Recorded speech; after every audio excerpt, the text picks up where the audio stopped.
Allez, bonjour à tous et bienvenue dans cette nouvelle vidéo. Aujourd'hui, on va faire une petite application qui va permettre de reconnaître des chiffres qui sont écrits à la main. Pour pouvoir les reconnaître, ça va utiliser un réseau de neurones, plus particulièrement un réseau de neurones à convolution, et l'application ou l'interface graphique sera faite avec Pygame.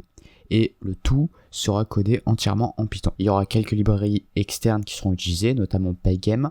On utilisera aussi Tkinter et on utilisera aussi PyTorch et NumPy. On aura besoin à un moment aussi de Matplotlib pour faire des petits affichages, mais c'est pas directement lié avec l'application. Donc l'application, comment elle se présente, c'est juste en fait une petite interface graphique que vous pouvez voir ici que je déplace, et je vais pouvoir dessiner un nombre à la souris. Donc je dessine par exemple un 0, ok.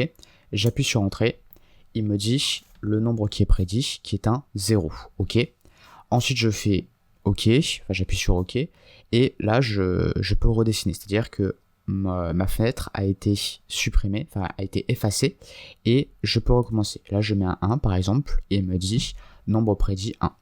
Voilà, ensuite je vais faire un 2, je vais faire un petit peu tous les nombres pour vous montrer, enfin tous les chiffres, donc de 0 à 9, 3, hop, ensuite 4, alors des fois ça fonctionne pas très bien, donc par exemple ici il me met un 0, alors que c'est un 4, donc on peut essayer de recommencer. Ok, super, ça fait un double fail pour l'introduction, c'est pas mal. Là c'est bon, ça fonctionne bien. Voilà, 4, ensuite 5, hop là, 5, donc ça fonctionne bien. Ensuite 6, voilà, 6, donc ça c'est bon aussi. Ensuite on va dessiner un petit 7, voilà, 7 aussi ça fonctionne bien. 8, voilà, 8 aussi, ça va. Et le 9. Le 9 il a un peu du mal des fois, c'est certainement parce qu'en fait des fois il y a des nombres qui se ressemblent un petit peu sur certaines parties, et donc ça peut un peu déconner, mais dans l'ensemble ça fonctionne plutôt bien. Voilà, 9, si on prend bien le temps de le faire bien, ça va en général. Voilà, si je fais un 4 un peu plus grand, ça devrait mieux fonctionner, par exemple là aussi, vous voyez. Donc en fait ça dépend aussi un petit peu comment on dessine, et de toute façon je vous montrerai aussi comment faire pour améliorer votre modèle. Je l'ai déjà un petit peu amélioré, donc le modèle c'est l'IA qui est derrière, et donc voilà, je vous montrerai comment faire pour améliorer ça si vous voulez vraiment avoir une meilleure précision, une meilleure performance que ce modèle. Mais vous voyez que si on prend bien le temps de décrire le nombre en grand, ça fonctionne plutôt bien. Après c'est sûr que ça peut être une amélioration à faire, de faire en sorte que si le nombre est dessiné, il ressemble un petit peu à un autre, en fait il arrive quand même à bien dessiner le nombre, enfin à bien prédire le nombre. Et pareil aussi si les nombres sont un petit peu petits, c'est pas mal aussi s'il arrive à bien les prédire. Voilà, donc du coup ce projet c'est un mélange en fait de deep learning en fait, donc de deep learning plutôt léger, si vous n'avez pas fait, je pense que vous pouvez réussir à suivre. Je vais essayer de tout réexpliquer. C'est sûr que c'est mieux si vous vous y connaissez un tout petit peu en réseau de neurones, ou alors si vous y connaissez un petit peu en optimisation, en convolution, vous êtes à l'aise, on va dire, avec des calculs un petit peu de calcul matriciel, et les vecteurs, les gradients, tout ça. Et si vous connaissez aussi un petit peu le réseau de neurones basique, un peu comme le perceptron, je pense que ça vous donne déjà une bonne base. Mais sinon, sans ça, je pense que vous pouvez réussir à suivre. Ça sera peut-être un petit peu difficile, ou plutôt sera un peu abstrait. Je pense pas que ce sera difficile, mais juste un petit peu abstrait. Mais au pire, juste en revoyant plusieurs fois et en essayant de regarder quelques petits trucs à côté, enfin quelques autres ressources à côté, ça devrait le faire. Ensuite, pour ce qui est du reste, il n'y a rien de trop compliqué, c'est une interface graphique Pygame. Il y a aussi du Tkinter. Donc le Tkinter, en fait, c'est pour faire la petite pop-up. Vous voyez, quand j'écris un nombre, là il me dit predicted digit set. Et voilà, c'est juste en fait de vérifier, d'afficher en fait une pop-up qui dit le nombre qui est prédit. Et à part ça, c'est tout. Enfin, il y aura quelques petites autres librairies par-ci par-là, mais il n'y a rien de bien compliqué. Ce qu'on va faire, c'est que tout d'abord, je vais vous expliquer un petit peu comment s'organise tout le projet. Comme ça, moi, vous créez le même projet que moi. Après, vous pouvez l'organiser comme vous voulez, mais c'est juste que ce sera plus facile à suivre. Et comme ça, moi, au moins, vous aurez exactement la même chose que moi. Donc, au moins, ce sera plus simple pour vous. Donc, alors, ce que vous allez faire, c'est que vous allez créer un dossier. Donc, par exemple, moi, je l'ai appelé John Number Guesser, ou Digit Recognizer, enfin, peu importe. Et à l'intérieur, qu'est-ce que vous allez faire? Alors, les fichiers readme, license, git ignore, ça on s'en fout, c'est des trucs GitHub, c'est pas important. Ce qu'il va vous falloir, c'est qu'il va vous falloir un fichier main, ok. Alors tout d'abord, je vais réduire tous mes dossiers ici. Voilà, là au moins on a déjà une première vue d'ensemble. Donc vous allez créer un fichier main.py.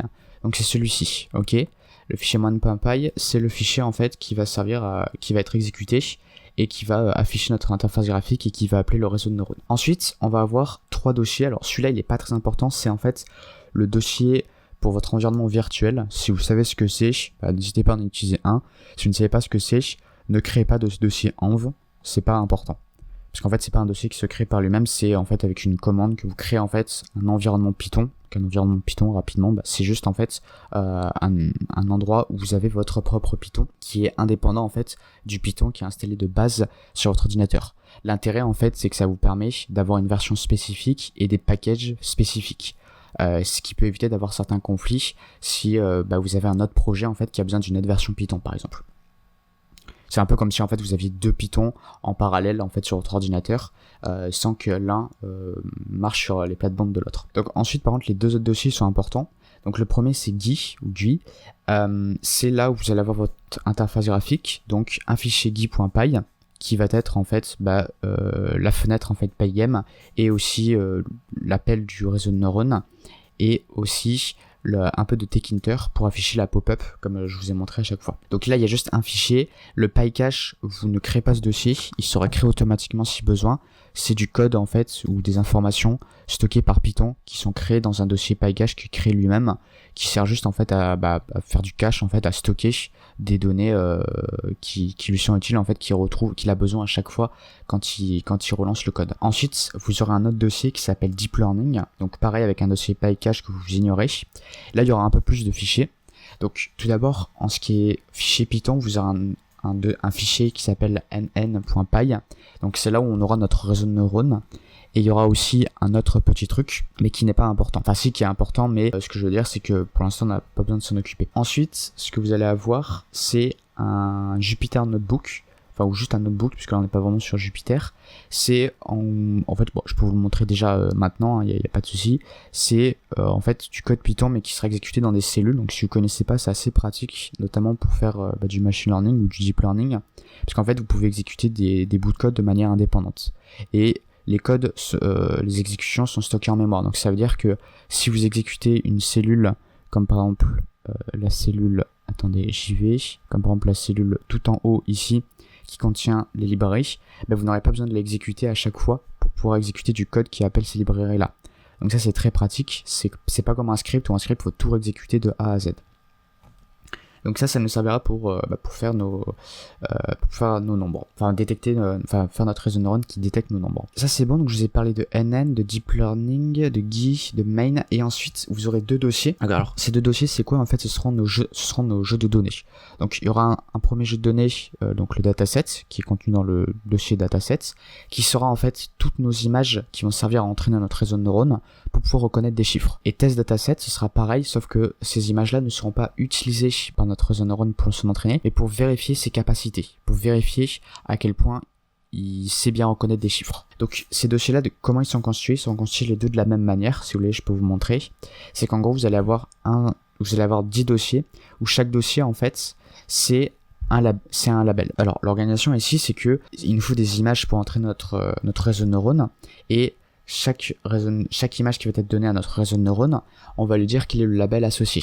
Donc c'est à dire que l'image 0, elle aura le label 0 pour dire que c'est une image qui contient un chiffre 0. Et en fait, pour pouvoir faire cette organisation de labellisation, on va répertorier chaque image, on va les stocker dans le dossier qui correspond à son label. Donc 0 par exemple va contenir que des images avec des 0, vous voyez, de tailles différentes. Tandis que si je prends 7, 7 ça va contenir le chiffre 7 en fait, enfin que des images avec le chiffre 7.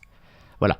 Et on fait cette organisation comme ça, tout simplement parce qu'en fait, il y a une librairie de PyTorch, donc qui est une librairie en fait qui nous permet de faire du deep learning, qui peut charger des datasets sous ce format-là. Et donc en fait, automatiquement, il va faire l'association entre les données et le nom du dossier. Et ça, c'est très cool en fait parce qu'on n'a pas besoin du coup de faire une association. Ce sera fait automatiquement. On reverra de toute façon en temps et en heure ce que je veux dire par là. Mais du coup cette organisation est très très intéressante, déjà pour nous parce que je trouve que ça permet de savoir quel est le label pour chaque image. Ça nous évite aussi d'avoir un autre fichier qui contiendrait le chemin d'accès ou le nom de l'image et son label associé. Et en plus, les dossiers, au moins, ils nous disent, voilà, le dossier 2, c'est là où il y a toutes les images 2. Test dataset, c'est exactement la même organisation, c'est juste pas les mêmes images. C'est les mêmes chiffres, les mêmes classes, mais c'est pas les mêmes images, c'est des images différentes pour pouvoir tester en fait notre réseau de neurones et voir s'il arrive à bien détecter sur des images qu'il n'a pas vues auparavant lors de son entraînement. Donc à part ça, je pense qu'on est fin prêt, c'est tout ce que j'avais à dire. NetV14.pth, c'est tout simplement un modèle de deep learning que j'ai entraîné et que j'ai stocké.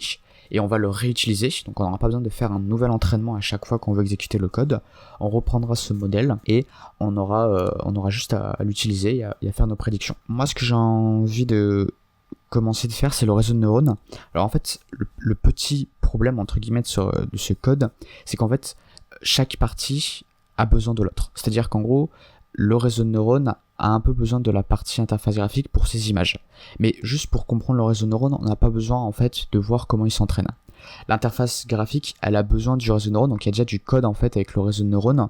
Donc si on n'a pas vu le réseau de neurones, ça peut être un peu difficile pour que vous compreniez. Donc c'est pour ça que je pense que le mieux là maintenant, c'est qu'on commence par voir le réseau de neurones.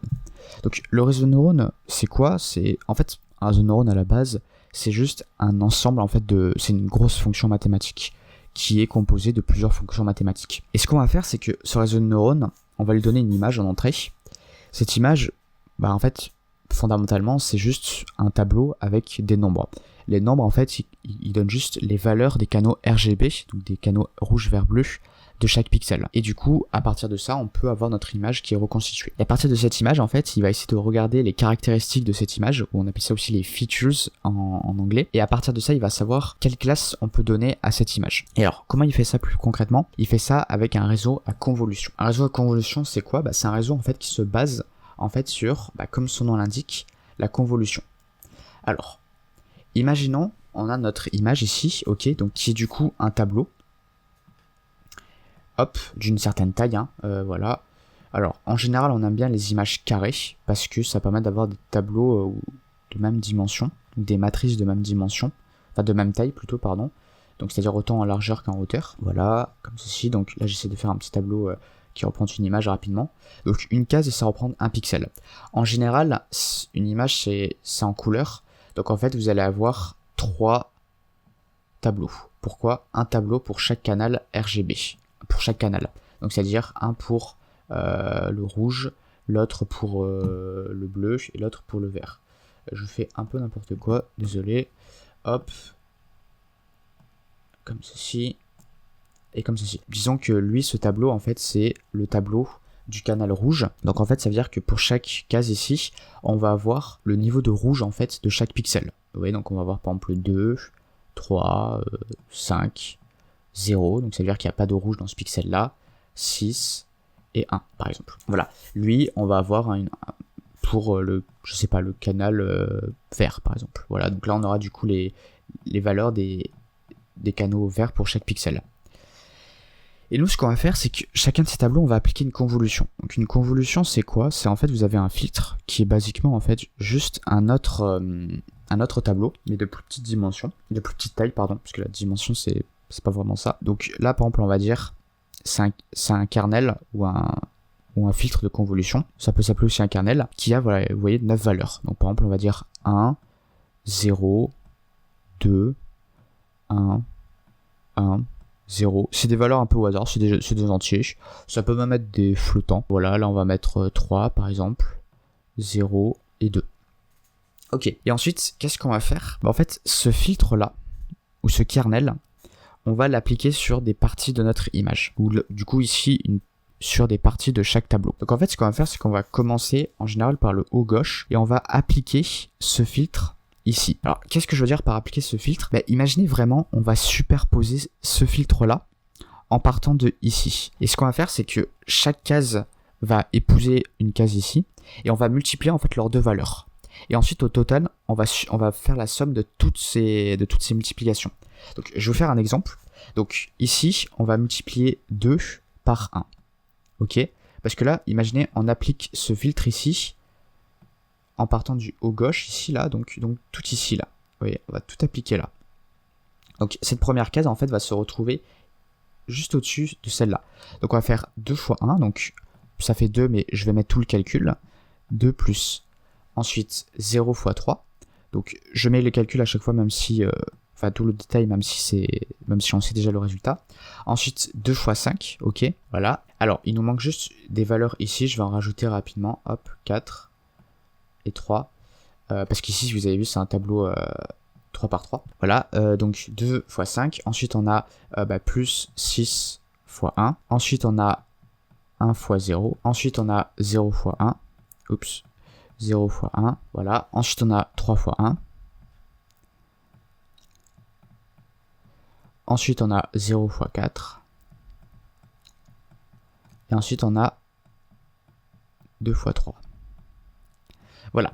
Donc c'est ça en fait une opération de convolution. C'est que vous avez un tableau ici, enfin un filtre, et vous allez en fait faire une somme de multiplication, où la multiplication c'est une case de votre filtre ici, multipliée par une case de votre tableau ici, ou des valeurs de vos matrices, si vous préférez appeler ça des matrices. Et ça, ce résultat, ça va vous donner donc du coup un scalaire, parce que c'est une somme d'éléments, hein, de réels. Et ça, ce que vous allez faire, c'est que vous allez le stocker. Alors, j'ai plus trop de place, malheureusement. Vous allez le stocker dans une nouvelle matrice. Ce résultat-là, vous allez le stocker ici. Ok ? Voilà, comme ceci. Et ensuite, ce qu'on va faire, c'est qu'on va se décaler de, par exemple, on va dire de 1. Donc, en fait, ce qu'on va faire, c'est que notre filtre, on va l'appliquer ici, cette fois-ci. Ah, et ici, pardon, j'ai oublié. Hop. Voilà, alors attendez, je vais essayer d'enlever peut-être ce truc pour qu'on y voit un peu plus clair. Hop. Donc on s'est décalé, disons par exemple de 1. Donc en fait, ce qu'on va faire, c'est qu'on va faire la même chose, on va appliquer notre convolution sur cette matrice-là. Donc on va prendre le même filtre et on va le superposer, en sachant que le 1, il va être ici. Donc ça va faire 1 fois 3, plus 0 fois 5, plus la valeur qui est ici, disons 7, donc 7 fois 2, plus 0 fois 1, plus 1 fois 1, plus 0 fois, disons 3, et là on va mettre 9. Voilà. Et cette valeur-là, on va faire la somme, pareil, et on va la mettre ensuite ici. Et on va décaler jusqu'à ce que, si vous voulez, je peux décaler, hop, on va décaler de 1 à nouveau. Donc pourquoi de 1 ? C'est un pas qu'on a décidé de fixer à 1. Donc là, pareil, on va faire le même principe, on va ensuite stocker la valeur, et ensuite, on va faire ici notre dernière convolution sur cette ligne. Pourquoi ? Tout simplement, pourquoi c'est la dernière ? Parce qu'en fait, vous pouvez voir que si on décale de 1, on aura en fait cette colonne-là qui n'aura pas de valeur avec qui faire des multiplications. Donc du coup, on s'arrête là. Et qu'est-ce qu'on fait ensuite ? Eh bien, on va recommencer ici, mais on va se décaler d'une ligne vers le bas. Donc on va prendre les valeurs qui sont ici. Hop là. Et à nouveau, on va réeffectuer la même opération. Donc on va faire 1 fois 6, 0 fois 0, plus 2 fois 1, plus 1 fois 4, plus 1 fois 4, plus 1 fois 1, pardon, plus 1 fois 4, plus 3 fois 0, plus les valeurs qui sont ici, disons, je sais pas, 3, 1 et 6, etc. Et cette valeur-là, on va la stocker ici. Et on va se décaler de 1, on va stocker, voilà, la nouvelle opération, etc. Jusqu'à arriver en bas, jusqu'à ce que, en fait, quand on se décale d'une ligne, on arrive jusqu'à, ici, par exemple, en fait. Et là, une fois qu'on sera à cet endroit-là, on va se décaler jusqu'à arriver ici, ok ? Donc on va faire notre convolution jusqu'ici. Et après, on ne pourra pas descendre de une ligne vers le bas, parce qu'en fait, on aura atteint le maximum. On ne pourra pas, vous voyez, là, si on descend de 1, on aura une ligne, cette ligne-là, qui n'aura pas de valeur, en fait, avec qui faire des multiplications. Donc on s'arrête là. Et alors, pourquoi on a fait ça ? Alors, donc on a fait du coup ici une convolution où on a, à partir d'une image d'une certaine taille et d'une convolution d'une certaine taille, on a obtenu une nouvelle matrice en fait qui est de taille plus réduite. Je pense que vous voyez pourquoi, parce que là, on avait à chaque fois 3 fois 3 valeurs et ça ne donnait qu'une seule valeur ici. Et en plus, on se décalait jusqu'à atteindre une limite de notre matrice. Donc en fait, on a moins de valeurs et je vous montrerai la formule après en fait, à partir d'une matrice ou d'une image d'une certaine taille et d'une convolution d'une certaine taille, d'un filtre de convolution d'une certaine taille, quelle est la matrice de sortie. Et ça, en fait, cette matrice qu'on vient d'obtenir ici, ça s'appelle une feature map, ou une carte de caractéristiques, si on va appeler ça, si on va traduire ça en français. Et en fait, cette convolution, en fait, c'est tout bête, mais les opérations qu'on fait ici, ça nous permet en fait, à chaque endroit qu'on a fait une convolution, de déterminer des caractéristiques en fait de ces endroits. Donc les caractéristiques c'est quoi? Ça peut être une taille, ça peut être une certaine forme, un certain coin, un bord d'un objet par exemple. Et donc ça nous donne des petites informations comme ça. Et grâce à ces maps là, en fait, on va pouvoir déterminer quel est le nombre en fait, ou la classe ici on veut prédire des chiffres, donc quel est le chiffre qui est contenu dans l'image. Et comment ça fonctionne? En fait simplement ici, je sais pas, imaginez vous avez un 0, ouais, donc là disons, ces 3 x 3 lignes, ces 3 x 3 valeurs ici, admettons en fait c'est juste cette partie là. En fait, le réseau neurone avec la convolution, les valeurs en fait ici, de notre demi-arc de cercle, elles vont être reconnues en quelque sorte, il va y avoir des nombres en fait, qui vont nous donner des valeurs ici, des valeurs non nulles, et ça va nous donner en fait une première caractéristique. Ça va nous dire ok là en fait on a un petit arc de cercle, ça va être traduit entre guillemets en caractéristique grâce à cette convolution. Et quand il va voir après sur de nouvelles images, voir entre guillemets, quand il va reconnaître en fait des valeurs similaires à ça, parce qu'en fait il va y avoir une image on va tester avec une nouvelle image, il va reconnaître cet arc de cercle, il va dire ok ça, cette caractéristique, elle est similaire à une caractéristique que j'ai vue, et cette caractéristique, c'est la caractéristique d'un 0. Donc du coup, je pense qu'il y aurait peut-être un 0. Et pour confirmer ça, je vais regarder mes autres caractéristiques que j'ai trouvées dans ma feature map, donc dans ma matrice de caractéristiques. Et donc je vais décaler, je vais faire d'autres convolutions pour voir si c'est vrai ou pas. Et donc en fait, juste avec ces opérations-là, on va avoir ce qu'il nous faut pour faire en fait notre réseau neurone qui va détecter en fait, qui va savoir en fait quel chiffre est contenu dans une image en calculant en fait des convolutions et en regardant les caractéristiques qui sont dans cette image. Voilà, c'est assez impressionnant en vrai quand on y pense, parce que c'est juste des calculs comme ça, c'est juste une somme de produits en fait, c'est juste un calcul linéaire, mais ça fonctionne bien en vrai. Donc ça c'est bon pour la première partie. Je vais déjà vous montrer un peu le code de comment on va faire ça. Donc le code il sera dans le fichier NN. Donc vous aurez besoin d'importer torch.nn as NN, torch.nn.functional as F et from torch vision import transforms. Alors du coup il faudra importer des packages, des librairies externes. Donc vous aurez besoin d'installer Pygame, donc en faisant par exemple un pip install pygame-ce. Et sinon ce que vous pouvez faire aussi, c'est que vous pouvez regarder PyTorch. Et PyTorch, donc vous allez ici pour pouvoir l'installer, vous allez sur Get Started, et ce que vous faites, c'est que vous allez installer ici à partir de cette commande-là qui vous sera donnée. Cette commande, elle va varier selon votre système d'exploitation et aussi selon ce que vous utilisez. Si vous faites avec pip, ce sera la formule ici. Si vous utilisez Conda, que vous connaissez Conda, vous pouvez faire Conda. Et aussi si vous avez CUDA, donc c'est-à-dire si vous avez une carte graphique Nvidia avec du GPU, vous pouvez utiliser CUDA. L'intérêt d'utiliser CUDA, en fait, c'est que ça va utiliser votre GPU pour faire les calculs de notre réseau de neurones. Donc les calculs, en fait, les convolutions de ça et son entraînement. Et pourquoi passer par CUDA? Tout simplement parce que ça est plus rapide, en fait. En fait, les réseaux de neurones sont optimisés sur des GPU. Si vous n'en avez pas, vous laissez juste CPU, tout simplement comme ceci. Vous aurez aussi besoin de NumPy et de Matplotlib. NumPy sera automatiquement installé normalement avec PyTorch. Sinon, c'est pas compliqué, vous tapez NumPy. Voilà, je l'ai bien écrit en plus. Et voilà, vous faites install.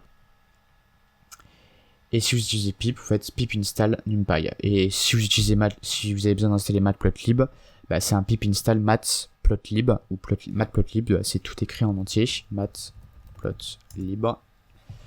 Voilà. Alors, il y a juste là pour trouver à chaque fois où est-ce qu'il faut aller. C'est un peu compliqué sur le site. La installation. Et voilà, au fait, Python. Alors, -m pip install-u pip. C'est pas obligé. Vous pouvez juste faire Python. Même pas en vrai, pip install Matplotlib. Et ce sera bon. Ok, donc ensuite, revenons et en même temps, je regarde si tout va bien. Voilà. Le fichier NN, donc il va tout d'abord avoir aussi une fonction de transform. Donc ça, c'est pour faire quoi? En fait, les images qu'on va donner à notre réseau neurone, on va pas les donner juste comme ça. On va faire en fait on va faire un peu du pré-processing, donc c'est-à-dire qu'en fait on va traiter un peu notre image, et notamment ce qu'on va faire, c'est qu'on va se débarrasser de la couleur. Pourquoi? Parce que dans notre cas ici, la couleur n'est pas très utile. Un chiffre qui soit rouge, vert ou bleu, en vrai, ça change pas grand-chose. Nous, ce qui nous intéresse, c'est plutôt les formes en fait. Donc du coup, ce qu'on fait, c'est qu'on va juste prendre des images gris. Donc en fait, on va transformer nos images rouges, enfin nos images qui sont rouge, vert, bleu, des images colorées, en images grises.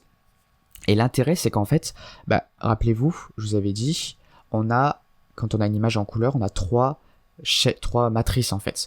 Là, on n'en aura qu'une seule en fait. On n'aura qu'une seule matrice qui indique les niveaux de gris. Et ça, en vrai, c'est déjà pas mal parce que pourquoi ?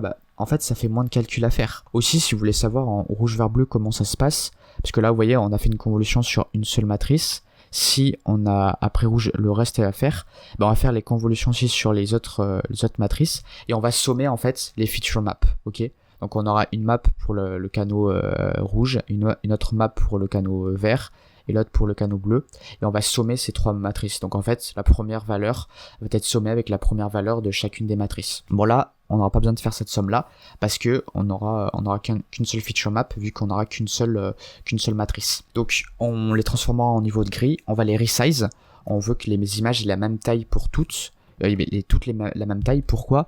Parce que ça risque en fait d'être compliqué sinon de faire un réseau de neurones avec des matrices qui vont avoir des tailles différentes. Pourquoi ? Parce que du coup les feature maps vont être différentes. Elles vont être de tailles différentes et ça peut être embêtant après par la suite.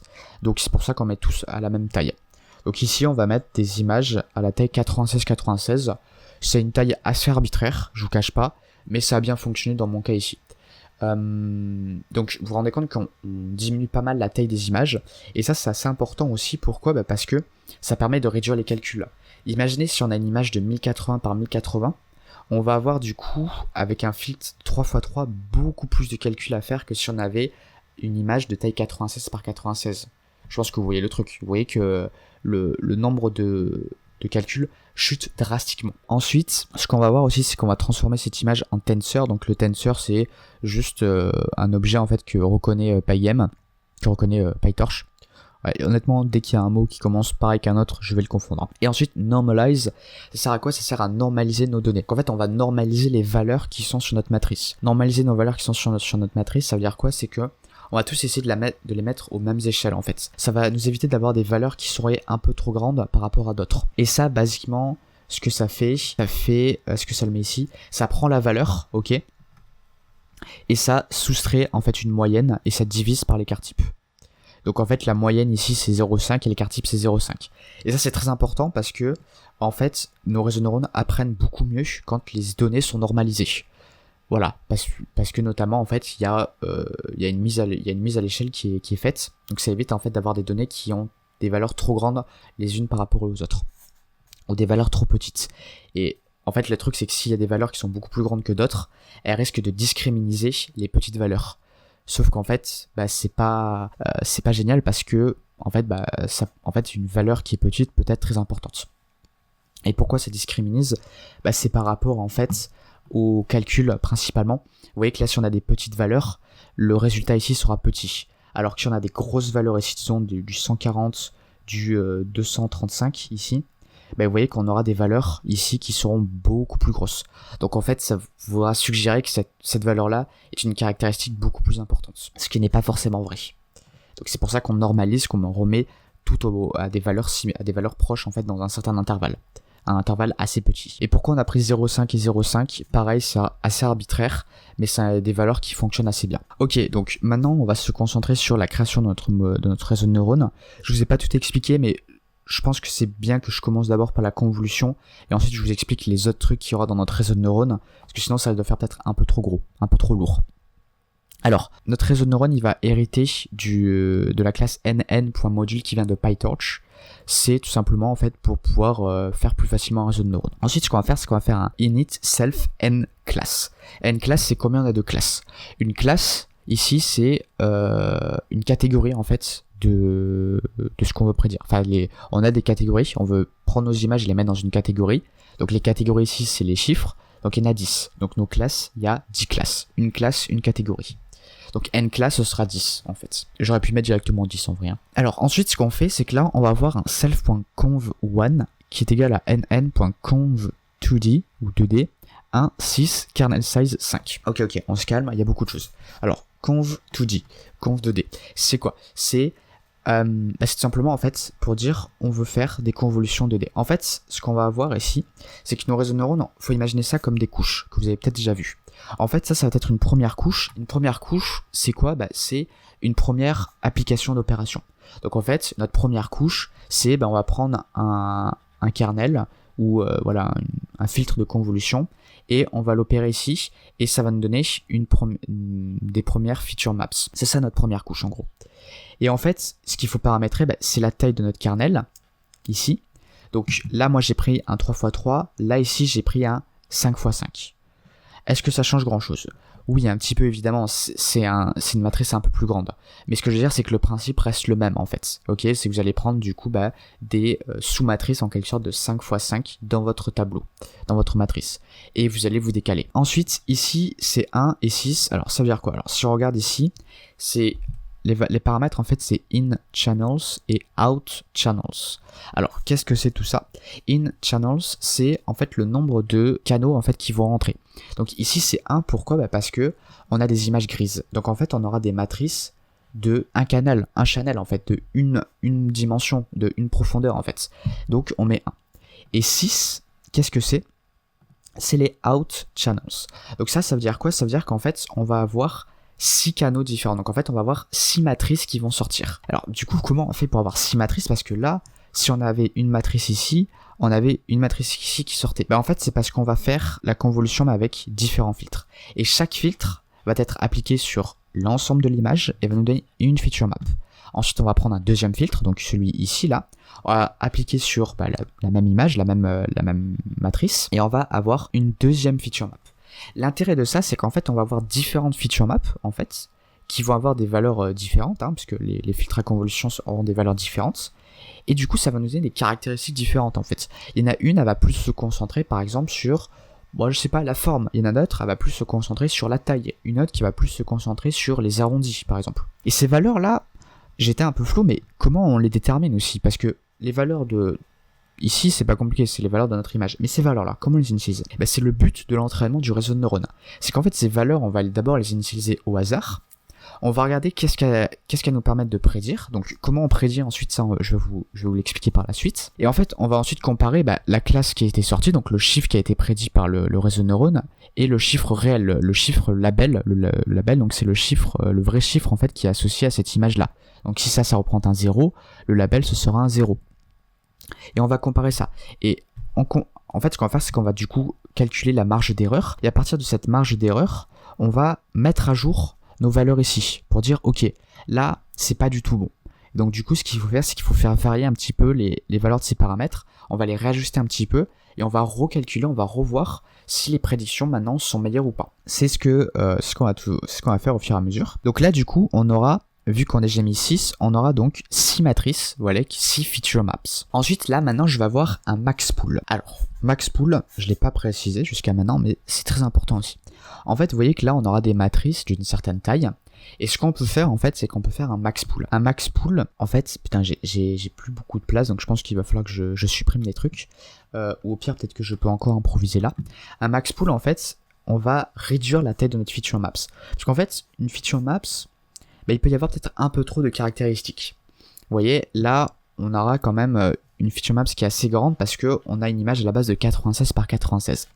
Donc ce qu'on peut faire, c'est qu'en fait, on va avoir un peu le même principe qu'une convolution, mais qu'un filtre à convolution, mais pas tout à fait le même. C'est qu'en fait, on va prendre une partie de notre matrice, donc on va dire une sous-matrice. Vous voyez, donc on va prendre ces 4 valeurs-là. Et en fait, ce qu'on va faire, c'est qu'on va créer une nouvelle matrice qui sera plus petite. Et ce qu'on va faire, c'est qu'ici, on va prendre le maximum de ces 4 valeurs. Donc vous voyez, donc admettons, c'est cette valeur-là qui est la plus grande, ok, et on va la stocker ici. Ensuite, ce qu'on va faire, c'est qu'on va se décaler de 2, par exemple, là on pourrait se décaler de plus ou juste de 1, et là on va dire, on va regarder les 4 valeurs ici, et on va prendre la valeur la plus grande. On va dire que c'est celle-là, donc on va stocker celle-là. Ouais, voilà, on dit c'est cette valeur-là qui est la plus grande parmi les 4 qui sont ici. Ensuite, ce qu'on va faire, c'est qu'on va se décaler à nouveau. Vu que là, on a atteint la fin, on va regarder la sous-matrice qui est ici. Vu qu'on se décale de 2, on se décale du coup, vous voyez, de pas juste une ligne, mais on passe directement ici. Et donc en fait, l'intérêt ici, c'est que vous voyez qu'on va réduire drastiquement la taille de notre feature maps. Donc en fait, on va avoir des matrices plus petites, ce qui va nous permettre de garder certaines caractéristiques qui restent importantes. Et en plus de ça, on aura une matrice plus petite, donc les calculs par la suite seront plus rapides à faire vu qu'on aura moins de valeurs. Donc c'est ça en fait un max pool. Le max pool, c'est, on dit ok, la kernel size, c'est en fait, c'est 2, donc ça veut dire, c'est, vous voyez, c'est la sous-matrice, en fait, la taille de la sous-matrice qu'on regarde, en fait. Donc ici, un kernel size de 2, bah c'est ça, en fait, c'est vraiment littéralement ce que j'ai dessiné, c'est regarder, on regarde du coup 4 valeurs ici. Parce que notre matrice ici, notre sous-matrice est de taille 2 x 2. Ensuite, on a un stride c'est le pas. Et là, un pas de 2, c'est exactement l'exemple que je vous ai montré. C'est-à-dire qu'en fait, on se décale de 2 lignes, de 2 colonnes, enfin de 2 valeurs à chaque fois. Vous voyez ? Là, on s'est décalé des valeurs. On a décalé de 1 tout d'abord. Donc, si c'était un pas de 1, on aurait été ici. Sauf que nous, on s'est décalé de 2. Donc, on va aller directement ici. Et donc, ça va nous permettre de garder la valeur maximum de ces sous-matrices ici. Et pourquoi on garde la valeur maximum ? Bah parce qu'en fait, on s'est rendu compte en faisant de la recherche que, en fait, garder le maximum de une valeur parmi n valeurs, en fait, avec un max pool, ça fonctionnait bien. Il y a évidemment d'autres trucs, il y a par exemple le min pool, c'est-à-dire qu'en fait, on prend la moyenne, en fait, des 4 valeurs qui sont à l'intérieur. Ensuite, ce qu'on va faire, c'est qu'on va avoir une autre convolution qui va prendre en entrée 6 channels et qui va en sortir 16. Donc, en fait, ce que ça va faire, c'est qu'en gros, ça va prendre nos 6 nouvelles feature maps, ok. Donc, ça, je l'ai fait sur une feature map, mais n'oubliez pas, on en a 6 au total, ok. Donc, imaginez, voilà, il y a les 6 autres, on fait le max pool sur les 6. Et bien, ce qu'on va faire, c'est qu'on va prendre ces 6 nouvelles feature maps qui ont été diminuées grâce au max pool et on va appliquer 16 filtres à convolution. Et le filtre à convolution, on va appliquer le même filtre sur chacun des 6 feature maps. On va additionner ces 6 feature maps du même filtre, ok. Donc, la première valeur va être additionnée à la première valeur de chacune des filtres, de chacun des feature maps. Et on fait ça. Et donc, du coup, on aura à la fin bien 16 feature maps. Et on appliquera à nouveau un pool. Et un truc qu'on va faire aussi avant de donner, une fois qu'on aura fait le max pool sur chacun de nos feature maps, on va appliquer une fonction ReLU, je sais plus, c'est pour Rectified Linear Unit. C'est qu'en fait, on va casser un peu la linéarité du truc. Qu'en fait, dans la réalité, les caractéristiques de ça, c'est pas juste déterminé en fonction c'est pas juste de la linéarité, c'est un peu plus compliqué que ça. Donc en fait, c'est pour ça qu'on introduit une fonction linéaire en fait, où chacune de ces valeurs, ce qu'on va faire, c'est que ReLU, pour être sûr que je ne confonds pas, c'est, voilà, en fait, ce que ça fait, c'est que ça va prendre soit 0 si la valeur est négative dans la valeur dans une case de notre matrice. Si c'est une valeur négative, alors ça va être égal à 0. Sinon, ça va être la valeur elle-même. Ok, c'est exactement ce que ça fait. Donc si cette valeur là c'est moins 1, eh ben on va mettre 0 à la place. Si c'est 3, ben on va laisser 3. Donc ça va casser un peu la linéarité. Vous voyez ? Et ensuite on va appliquer le reste de nos principes, de ce qu'on a vu, de nos calculs. Tout ça, pour l'instant, le reste ici, on ne s'en occupe pas trop. Ce que je vais vous faire aussi, c'est cette méthode-là, qui en fait est l'opération des calculs que je vous ai montré en même temps. Ça, en fait, ça définit juste, en gros, les layers qu'on va avoir et les certaines opérations, mais l'organisation des calculs c'est défini ici avec la méthode forward qui prend en paramètre x c'est une image. Donc ensuite, ici ce qu'on va voir, c'est qu'on va voir self.pool, donc on va appliquer un pooling du coup sur f-relu de self.conv.1, de conv1, pardon. Donc en fait self.conv1, donc ça fait les opérations que je vous ai dit ici, c'est que ça prend votre image et ça fait 6 feature maps. Ensuite on fait un relu, donc c'est à dire que on va faire du coup, on va appliquer sur chacune des valeurs de chaque valeur contenue dans une feature map la fonction relu, donc c'est-à-dire on va mettre 0 si la valeur est négative, sinon on laisse la valeur qui est par défaut. Et ensuite on fait un pooling, c'est-à-dire que une fois qu'on a appliqué relu, on fait un pooling, c'est-à-dire qu'on prend la valeur maximum de chaque sous-matrice, et chaque sous-matrice est de taille 2 x 2. Ensuite on retourne le résultat, donc le résultat ce sera du coup 6 matrices, ok, qui sont nos feature maps, qui ont été diminuées et qui ont eu une non-linéarité appliquée. Et ces valeurs-là, on va les donner à donc self.pool de f.relu de self.conv de x. Donc c'est-à-dire qu'on va appliquer une convolution qui est celle-là, donc qui prend 6 feature maps et qui en sort 16, avec un filtre de taille 5 x 5. On va appliquer ensuite une non-linéarité, on va appliquer une fonction relu sur chacune de ces nouvelles feature maps. Et ensuite, on va faire un self.pool, donc on va diminuer la taille de ces feature maps. Donc chacune de ces feature maps va être réduite grâce au self pool qui est un max pool qui est le même en fait que ici. Et ensuite là on a du coup une autre partie, donc ça va être la deuxième partie de notre réseau de neurones qui est le FC pour fully connected ou fully connected neural network. Alors qu'est-ce que c'est? En fait, bon là je pense que j'ai vraiment pas le choix, faut que je supprime des trucs, ça m'embête un petit peu parce que je me dis que ça peut vous aider peut-être à comprendre un truc, mais voilà, au pire si vous avez besoin, revenez en fait en arrière pour essayer de comprendre les trucs. Donc je vais tout supprimer. Oh purée, il y a encore des trucs à enlever, c'est nickel. Je vérifie en même temps que tout se passe bien. Ouais, ok, c'est nickel. Imaginons là, on a, ça y est, nos feature maps, ok. Ouais, donc vous imaginez, vous avez des feature maps ici d'une certaine taille. Ok, ce qu'on va faire, c'est qu'on va prendre toutes ces valeurs-là, donc dans chacune des feature maps, et on va les mettre dans un seul tableau. Ok, donc le tableau sera très long. Donc en fait, cette première valeur va être par exemple la première valeur ici, cette deuxième valeur va être la deuxième valeur ici, etc. Donc une fois qu'on aura ajouté toutes les valeurs en ligne ici dans notre tableau, on va s'occuper des valeurs de cette feature map, etc. Là on aura un seul tableau, ok. Ça peut être un tableau comme ça, ou sinon ça peut être un vecteur. Donc ce qu'on fait, c'est qu'on peut faire juste la transposer en fait et dire voilà, ça c'est nos valeurs ici. Ok. Donc en fait ça, ce processus c'est de flatten, ça veut dire c'est d'aplatir en fait toutes nos valeurs, parce qu'en fait on les met dans un seul tableau ou dans un seul vecteur. Et ce qu'on va faire, c'est qu'on va avoir un autre réseau de neurones. Ce réseau de neurones, en fait, il va avoir, on va dire un peu une fonction. Donc un neurone, ça va être une fonction, ok. Et une fonction, c'est quoi? C'est tout simplement f de x, ok. Vous imaginez que c'est vraiment une f de x qui est égale à, hop, w1, ok, x. Donc le W1x, c'est le coef, ok. Et x, c'est la valeur qui est rentrée. Et la valeur qui est rentrée, c'est quoi? C'est celle-là. On va rentrer cette valeur-là, mais c'est pas tout en fait. Ce qu'on va faire, c'est qu'on va appliquer f de x sur chacune des valeurs d'entrée. Vous voyez?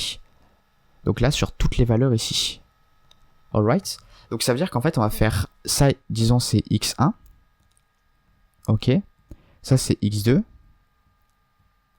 Ok, et on continue jusqu'à xi, voilà.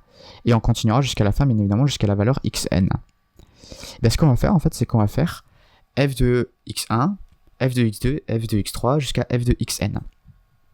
Et ces f de x, on va tous les sommer, ok. Donc on va faire, en fait, au final, la somme...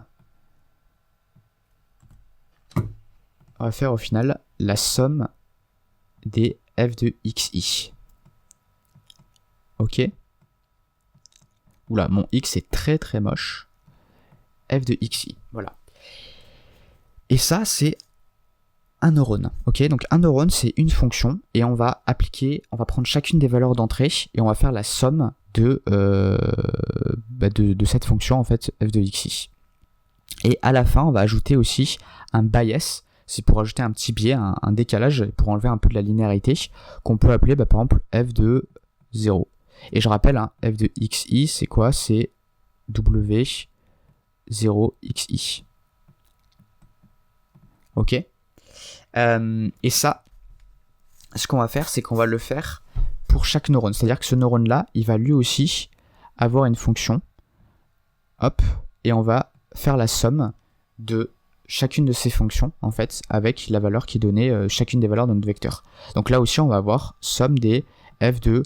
On peut l'appeler f de xi, sauf que ce ne sera pas la même valeur, ok. Donc on va faire f de xi plus, et là on va l'appeler w prime. Mais par contre, f de xi, sa valeur c'est quoi? C'est w1xi.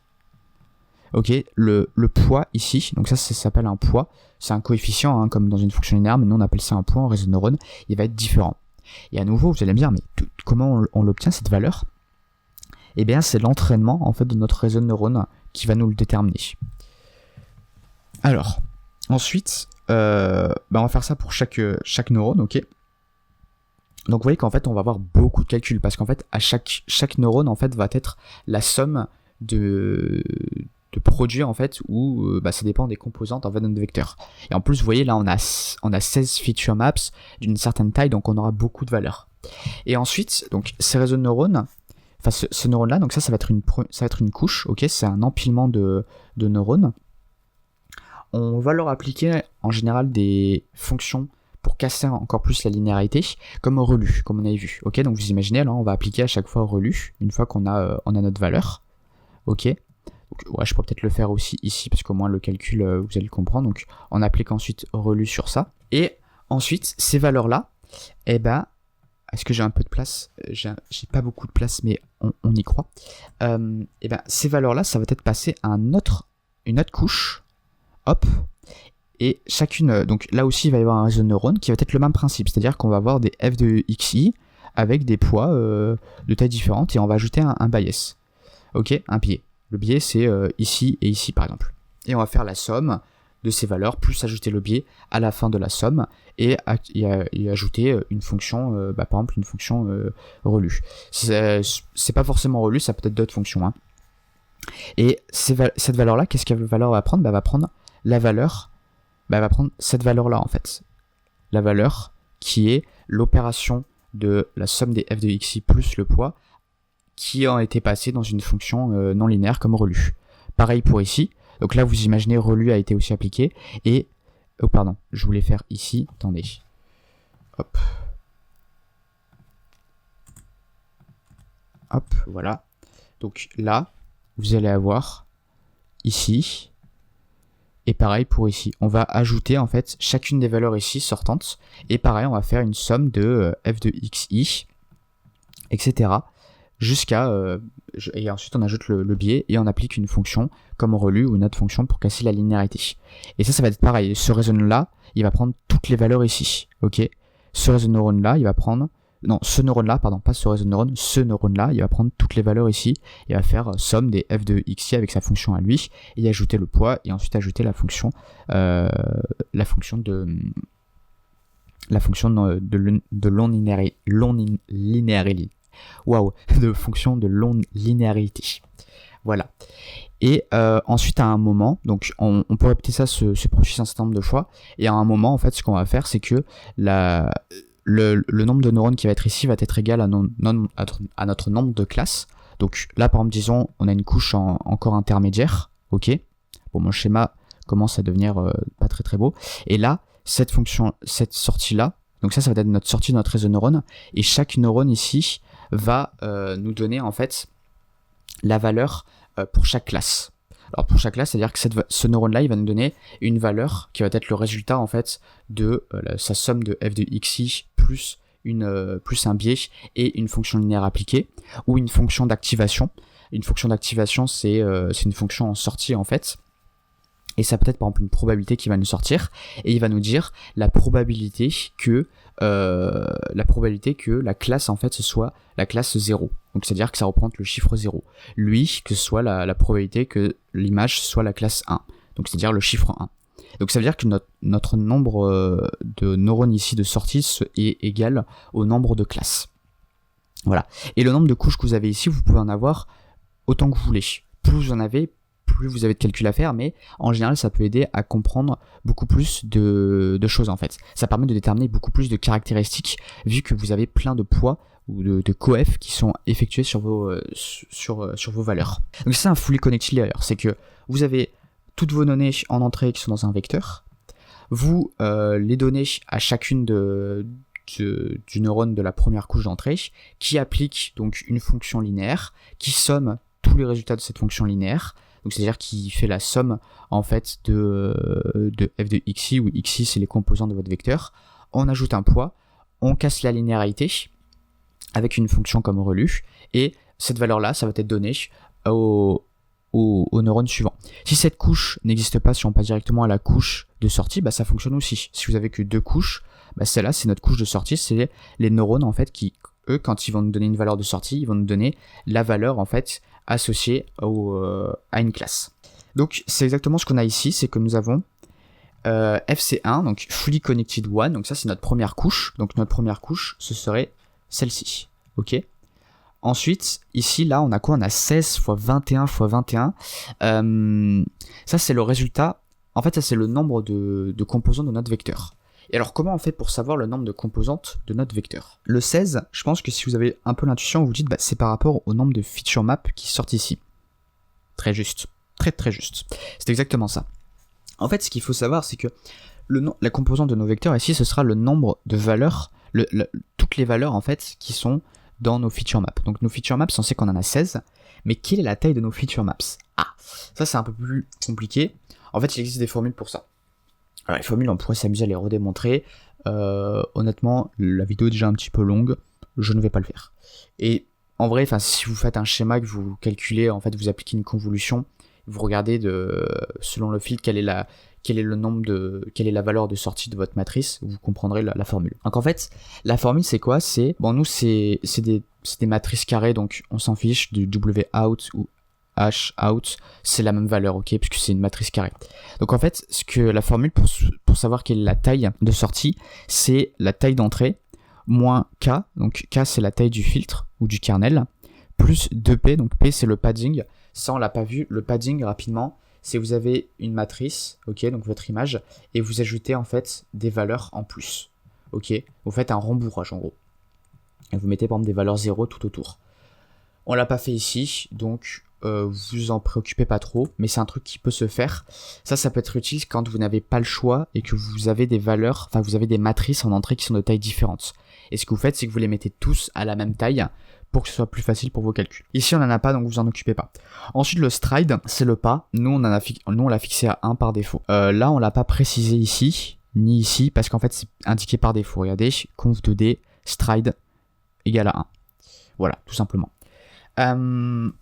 Ensuite, donc, on a, pour revenir à la formule, donc on a la taille, la largeur d'entrée, moins K, donc la taille de notre filtre, plus 2P, donc ici ce sera 0, divisé par S, donc ce sera divisé par 1, donc au final on s'en fiche. Et ensuite on fait plus 1.